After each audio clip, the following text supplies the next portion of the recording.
கோவையில் அண்ணாமலை பெயரை பயன்படுத்தி தம்பதியிடம் ரூபாய் 10 லட்சம் மோசடியில் ஈடுபட்ட சம்பவம் அதிர்ச்சி ஏற்படுத்தியிருக்கிறது. அண்மை செய்தியாக பார்த்து கொண்டிருக்கிறோம். விவரங்களோடு செய்தியாளர் பாபு இணைந்திருக்கிறார். பாபு, வணக்கம். முழு விவரங்கள் என்ன?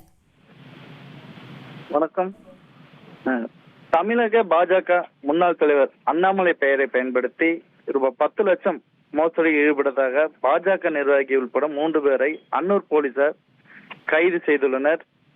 இதனிடையே கோவை மாவட்டம் அன்னூர் அருகே உள்ள குமாரபாளையம் பகுதியை சேர்ந்தவர் நாகராஜ் மற்றும் நாகமணி தம்பதியினரின் மூத்த மகன் திருமூர்த்தி.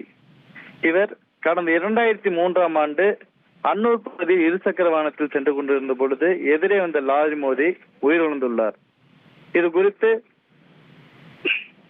இவருக்கு ஸ்டார் ஹெல்த் நிறுவனத்தில் இன்சூரன்ஸ் போட்டிருந்த நிலையில் ரூபாய் 50 லட்சம் ரூபாய் அந்த நிறுவனம் இவருக்கு கடந்த மே மாதம் வழங்கியுள்ளது.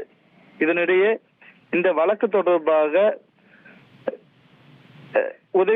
இவருக்கு உதவி திருமூர்த்தியின் குடும்பத்தினருக்கு உதவி செய்வதாக அறிமுகமாகி கோகுலக்கண்ணன், ராஜராஜசாமி, ராசுகுட்டி ஆகிய 3 பேர் அவர்களுக்கு உதவி செய்வதாக கூறியுள்ளனர். பின்னர் வழக்கு முடிந்து இன்சூரன்ஸ் பணமாக ரூபாய் 50 லட்சம் பெறப்பட்ட நிலையில் அதில் ரூபாய் 10 லட்சம் பணத்தை முதிய தம்பதியினரிடமிருந்து கமிஷன் அடிப்படையில் மேற்கண்ட இவர்கள் 3 பெற்றுள்ளனர்.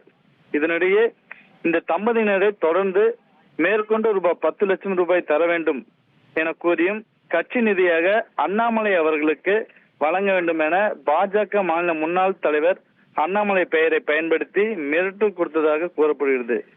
இது குறித்து அந்த தம்பதியினரின் மற்றொரு மகனான அருணாச்சலம் என்பவர் கடந்த 2 நாட்களுக்கு முன்பு தனது பெற்றோர் மூலம் வீடியோ வெளியிட்ட நிலையில் அது குறித்து பாஜக முன்னாள் மாநில தலைவர் அண்ணாமலை அன்னூர் காவல் நிலையத்தில் தனது செயலாளர் மூலம் புகார் அளித்திருந்தார்.